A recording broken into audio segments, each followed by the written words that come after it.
हाँ जयदीप साहब, आप कुछ कह रहे थे, आप अपनी बात कंप्लीट कर लीजिए। देखिए, वो ठीक है, आपने जो आंकड़े गिनाए कि वो जीत गए थे, ठीक है। आपका आज की राजनीति में और पिछली राजनीति में बहुत अंतर हो चुका है। अगर इसी तरह से अगर देखा जाए कि अगर जो हमारे पार्टी के सिपहसालार हैं, जो हमारा शीर्ष नेतृत्व है, अगर वो कमज़ोर पड़ जाएगा तब भी आप कहेंगे सिपहसालार ही हार गए, शीर्ष नेतृत्व ही नहीं, कमज़ोर पड़ गया, तो देखिए आप पहली आगे बात क्या तो जीतेंगे? तो वो तो पता नहीं, मैं ज़ाहिर-सी बात हाथ है कि जोड़ के हमें निवेदन कर लूं, अपने मीसम भाई सराउंड में हमारे राजनीतिक अगर विश्लेषक हैं या समाजवादी पार्टी के प्रवक्ता हैं, अगर हैं तो मैं बहस नहीं करूंगा, क्योंकि वो पार्टी का हक रखने का उनको अधिकार है। लेकिन चूंकि विश्लेषक नीचे लिखा हुआ था, आज भी वही हुआ है मीसम भाई। अरशद जौनपुर से समाजवादी पार्टी के उम्मीदवार होते हैं, आ रहे हैं, अखिलेश का नारा होता है, भारतीय जनता पार्टी का यादव जौनपुर में जीत जाता है। फैजाबाद में अब्बास अली जैदी रुश्दी मियां विधायक होते हैं समाजवादी पार्टी के 2 बार, और तीसरी बार रामचंद्र यादव आता है, भारतीय जनता पार्टी से कैंडिडेट होते हैं, और रुश्दी मियां वहां से चुनाव हार जाते हैं। आज भी वही हो रहा है, कोई चेंज नहीं आया। नहीं तो वो तो आपसी आपसी कला की वजह से और गुटबाजी की वजह से इस तरह के मामले सामने आए, क्योंकि उन्होंने बसपा का दामन थामा और बसपा से वो नहीं, क्या लड़े, ये लिहाजा हमारे इत्तेफाक है? पार्टी का बसपा का दामन उन्होंने 2 बार विधायक हारने के बाद समाजवादी पार्टी से, यादव कैंडिडेट भाजपा का चलिए 2 बार हारे, तीसरी चलिए, बार थामा है। बड़ा सवाल यह है कि चुनौती क्या है और चुनौतियों को दोनों गठबंधन कैसे हैंडल कर रहा है। चुनौती बीजेपी के सामने भी है, ऐसा नहीं है कि बीजेपी के सामने चुनौती नहीं है। अगर चुनौती नहीं होता तो यूपी में कई मौजूदा लोकसभा के सांसदों के टिकट कटने की बात नहीं होती।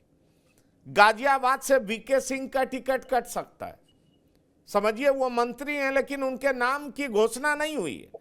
कैसरगंज से बृजभूषण सिंह को झटका लग सकता है, ये बातें कही जा रही है। वरुण गांधी और मेनका गांधी का नाम तो चल ही रहा है। बलिया से बीरेंद्र सिंह मस्त पे तलवार लटकी हुई है, और बदायूं से संघमित्रा मौर्य का टिकट काट सकती है बीजेपी, क्योंकि वो स्वामी प्रसाद मौर्य की बेटी हैं और उनके साथ कैंपेन में हिस्सा भी ले चुकी हैं। सवाल यह उठता है कि एक तरफ बीजेपी एक एक सीट को लेकर के किस तरीके से गंभीर दिखती है, और दूसरी तरफ अगर हम समाजवादी पार्टी की बात करें तो मुरादाबाद से मौजूदा सांसद एसटी हसन को टिकट नहीं मिल रहा, सलीम शेरवानी का इस्तीफा होना, महासचिव पद से त्यागपत्र देना, पार्टी से इस्तीफा करना। शिवपाल यादव बदायूं से लड़ेंगे कि नहीं लड़ेंगे, क्योंकि पार्टी के असली चाणक्य कहे जाते थे, मुलायम सिंह यादव के साथ पीछे पीछे यही चलते थे, उनके बैकबोन यही थे। बार बार सवाल यह भी उठता है कि आखिरकार अखिलेश यादव ट्रस्ट किस पे करते हैं, भरोसा किस पे करते हैं, उनको एडवाइस कौन करता है, और बदायूं शिवपाल यादव को भेज करके अखिलेश यादव पाना क्या चाह रहे हैं। ऐसे कई सवाल हैं। इसीलिए यह सवाल बार बार उठ रहा है कि उत्तर प्रदेश की लोकसभा चुनाव के लिए किसने अपनी रणनीति बेहतर बना ली, और समाजवादी पार्टी की चाहे अंदरूनी राजनीति हो चाहे उसकी गठबंधन की राजनीति हो, समाजवादी पार्टी दोनों मसलों पर घिरती हुई नजर आती है, क्योंकि उसके अंदर विद्रोह भी है। हमने अभी देखा राज्यसभा के चुनाव में कई सारे विधायकों ने विद्रोह कर दिया। हमने देखा अपना दल की नेता ने जो है अलग सुर आलापा। ऐसे में सवाल उठता है, मनोज पांडे अलग हो गए। इस तरह की तमाम दिक्कतें हैं वरुण पुरोहित जी, इसको समाजवादी पार्टी कैसे हैंडल करेगी, खास तौर पर उत्तर प्रदेश में जहां पर योगी हैं, जहां पर खुद मोदी मैदान में उतरे हुए हैं, और साथ ही साथ जहां चाणक्य कहे जाने वाले अमित शाह का दिमाग तक है। पंकज जी, मैं अमित शाह जी को तो चाणक्य नहीं मानता, क्योंकि विपक्ष इतना लचर व्यवस्था से आप भी सबने बताया ग्रस्त हो चुका है कि चाणक्य के आप में कोई बैठे होते तो भी ये सब कर लेते। असली बात है, party with the difference BJP हुआ करती थी, वो समाप्त हो गई। उसका जो नेचर था अडवाणी जी, अटल जी के टाइम जनता में एक रेस्पेक्ट थी, वो समाप्त हो गई। जो भी भ्रष्टाचार के आरोप लगा रहे हैं उनको ला लगे ये भी राज्यसभा दे रहे हैं। और विपक्ष का हाल ये है कि जो आपने समाजवादी पार्टी की बात की, जया बच्चन जी को टिकट देना 5वीं बार 6ठी बार, क्या उपयोगिता है राजनीतिक व्यवस्था में? ऐसे आपने हिमाचल में देखा कि कांग्रेस ने टिकट दिया, वो प्रत्याशी हारे, और कांग्रेस से निकले हुए जो बीजेपी में महाजन गए वो जीते। तो ये कि पब्लिक में और कार्यकर्ताओं में सभी, खासतौर से विपक्ष में, बीजेपी की कोई ज्यादा अनुशासित पार्टी है उनके भी अंदर है, मन में उबाल है कि ये क्या व्यवस्था, राजनीतिक व्यवस्था चल रही है कि कोई इस पार्टी से जा रहा है, उस पार्टी से जा रहा है, या तो सामंती सोच के लोग हैं या कोई पैसे वाले लोग हैं। आज गरीब या आम जनता का, या जो हम समाजवादी वर्ड का उपयोग कर रहे हैं, वो भक्कड़ आदमी को तो कोई टिकट मिलने की संभावना नहीं हो रही। तो जनता इस चीज को भी सोच रही है। जनता इस समय एक सैंडविच स्थिति में है। जनता चेंज चाहती है, चेंज नहीं चाह रही होती। मोदी मैजिक चल रहा होता तो मैंने आपको कहा, कर्नाटक, तेलंगाना, हिमाचल, जहां से नड्डा जी आते हैं, वो वहीं से चुनाव लड़के राज्यसभा में गुजरात से आ रहे, क्यों नहीं लड़ पा रहे? तो जनता चेंज चाहती है, लेकिन विपक्ष अपनी, जो महंगाई आज भी मुद्दा है, बेरोजगारी आज भी मुद्दा है, निजीकरण बहुत बड़ा मुद्दा है। लेकिन मैंने ये देखा पिछले कुछ समय में, आपने अगर मेरी डिबेट देखी हो, जुलाई में इंडिया अलायंस बना था, जब जनता के बीच में एक आशा जागी थी, पर ये संयुक्त रूप से गांव गांव, गली गली घूमते कहीं नजर नहीं आए। जब तक आप ग्राउंड लेवल पे नहीं जाओगे, मुद्दे तो जीवंत है, जीवंत रहेंगे। कोई भी पार्टी, मुझे नहीं लगता कि आप इन मुद्दों को हल कर पाएगी, लेकिन आप मुद्दों को हाईलाइट कर पाते हो, जनता की मानसिकता पे आप चाहते हो, जब जनता आपको वोट देती है। आज उत्तर प्रदेश की बात कर रहे हो, मैंने आपको फिर कहा कि प्रियंका गांधी, राहुल गांधी है। कांग्रेस आजादी के बाद से गांधी परिवार के अलावा कांग्रेस का अस्तित्व नहीं है। जब गांधी परिवार अगर वो नीचे आएगा तो कांग्रेस भी नीचे आएगी। तो आप देखिए, प्रियंका गांधी को 20 साल से, अभी कौशिक जी ने भी बताया, सबने बताया, सोनिया जी, राहुल जी के चुनाव वो हैंडल कर रही थी। बेलारी से सुषमा स्वराज गई, जब भी सोनिया जी का चुनाव जो है प्रियंका जी ने हैंडल किया। सुषमा स्वराज जैसी नेता वहां से आ रही, लेकिन प्रियंका गांधी को कहीं मौका ही नहीं, ना राज्यसभा दिया, ना लोकसभा चुनाव लड़ाया। तो जो आपके पास में एनर्जी, आपके पास में कोई बॉम्ब है, उसको आप इस्तेमाल ही नहीं करोगे, मिसाइल को इस्तेमाल ही नहीं करोगे, तो आपकी पार्टी कैसे चलेगी? ये पार्टी के अंदरूनी जो खींचतान या अंदरूनी व्यवस्था है कांग्रेस पार्टी की, वो बीजेपी को जिता रही है चुनाव। ये नहीं है कि भाई बीजेपी का मैजिक चल रहा है। बीजेपी का तो पार्टी विद द डिफरेंस, मैंने कहा, वो समाप्त हो गई, प्योरिटी भी समाप्त हो गई। पहले संघ पृष्ठभूमि के हिसाब से चलती थी। आज आ जाओ, अशोक चौहान जी भी आ जाओ, आप आज अपने यूपी के कितने आदमी देखे, आ जाओ, उनको भी टिकट ले जाओ, तो उनके वर्कर्स के मन, तो उनके भी तो खून की छुरी चलती है ना, उनके ऊपर भी। तो ये सब पता लग रहा है, लेकिन राजनीतिक व्यवस्था जो शून्यता की ओर जा रही है, चरमरा रही है, ये देखने वाली बात है। क्योंकि आने वाले समय में अगर यही ट्रेंड चलेगा दोनों पार्टियों का, तीनों पार्टियों का, कि आप फक्कड़ आदमी को, या जो रियल समाजवादी है या भारतीय समाजवाद को फॉलो करता है, लोगों के काम करता है, दिन भर उनके लिए अवेलेबल रहता है, उसको अगर आप टिकट नहीं दोगे और ऐसे लोगों को दोगे जो कोठियों से बाहर नहीं आते, जनता के उनका कनेक्ट नहीं है, तो फिर राजनीतिक व्यवस्था पे बहुत ज्यादा प्रॉब्लम होगी, आम जनता को प्रॉब्लम होगी, और ये स्थिति अराजकता की ओर ले जाएगी। अराजकता बढ़ेगी देश में किसी न किसी रूप में, तो वो बड़ी खतरनाक स्थिति हो जाएगी समाज की। नहीं, खतरनाक स्थिति तो हो जाएगी, लेकिन आपने जो कहा, आपने वही सवाल उठाया कि ये पार्टी लीडरशिप का फेलियर है।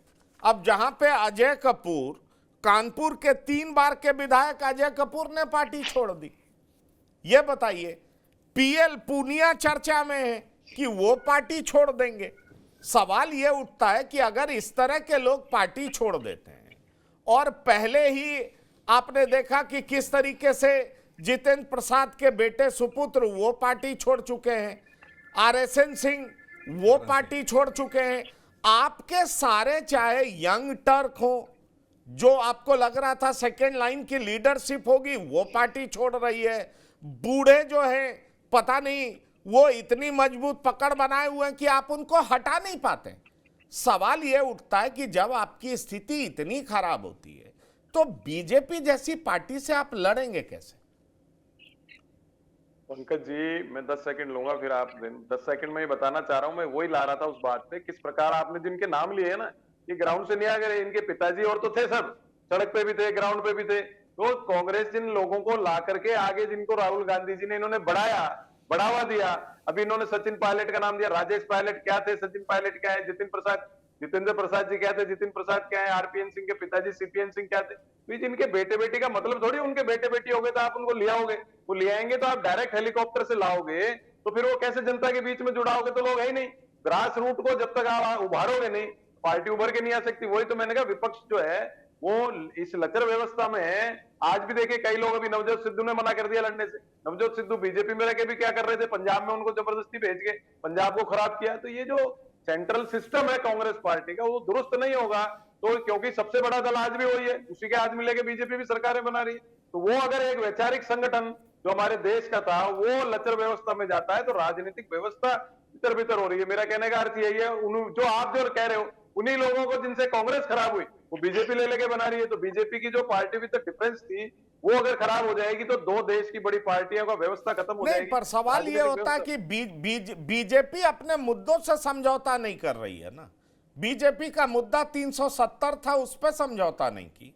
बीजेपी का मुद्दा राम मंदिर था, उससे समझौता नहीं की। बीजेपी के जो तमाम मुद्दे हैं, बीजेपी समय पा करके बड़ी चालाकी से उसको इंप्लीमेंट करती है, एग्जीक्यूट करती है, और बीजेपी सफल हो रही है। धीरे धीरे धीरे बीजेपी का ग्राफ बढ़ता जा रहा है, हम ये साफ देख पा रहे हैं, और विपक्ष शायद उसको आंकने में विफल हो रहा है। राम मंदिर पे विपक्ष स्टैंड नहीं ले पाए, कांग्रेस के भीतर ही हमें फूट नजर आया।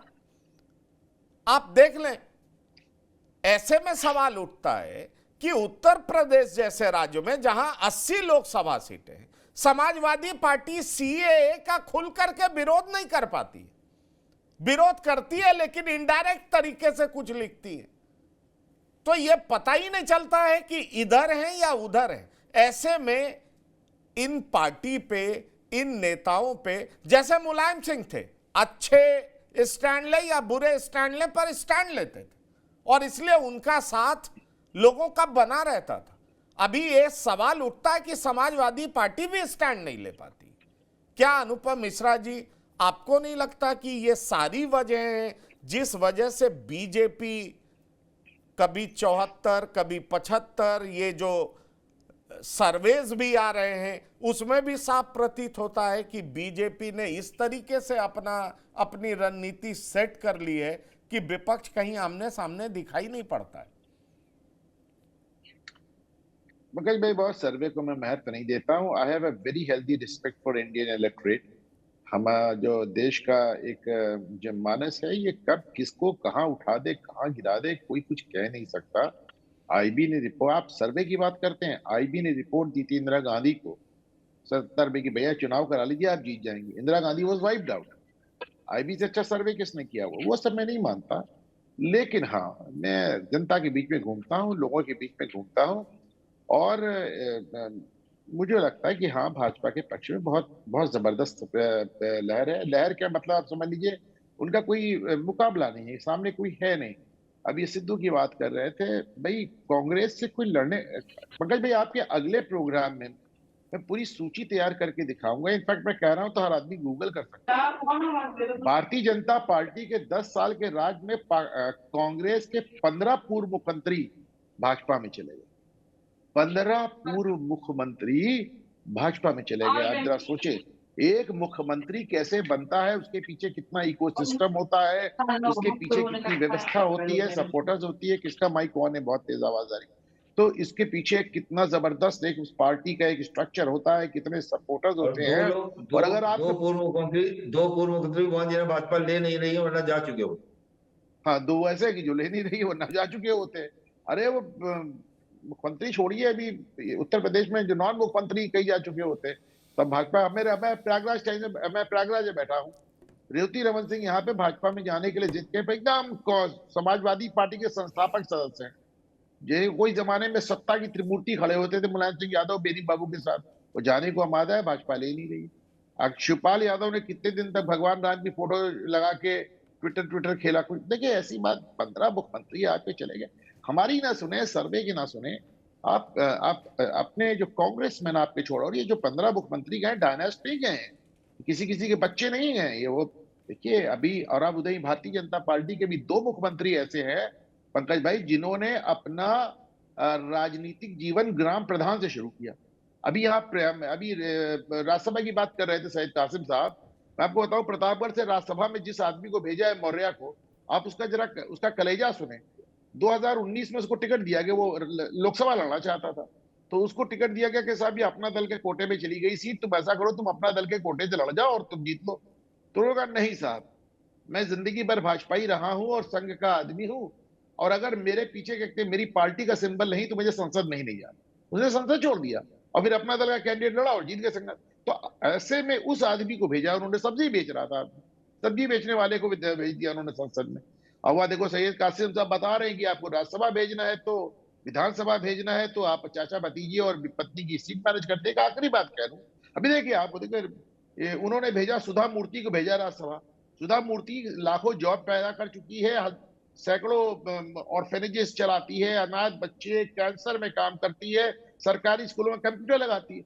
और लालू यादव ने अभी देखिए पहला नाम किसका दिया, राबड़ी देवी, एमएलसी बनाने के लिए। तो कहीं कोई मैच नहीं है। और ये कहना कि जनता भी नाराज है, भाजपा के पार्टी वाले भी नाराज हैं, जिनका टिकट कट गया वो भी नाराज है साहब, कि आज तक मुझे याद नहीं पड़ता इतिहास में कि कभी चुनाव, लोकसभा चुनाव के 1 महीने पहले कोई पार्टी अपने बहुमत की सरकार खुद ही गिरा के और अपना मुख्यमंत्री हटा दे।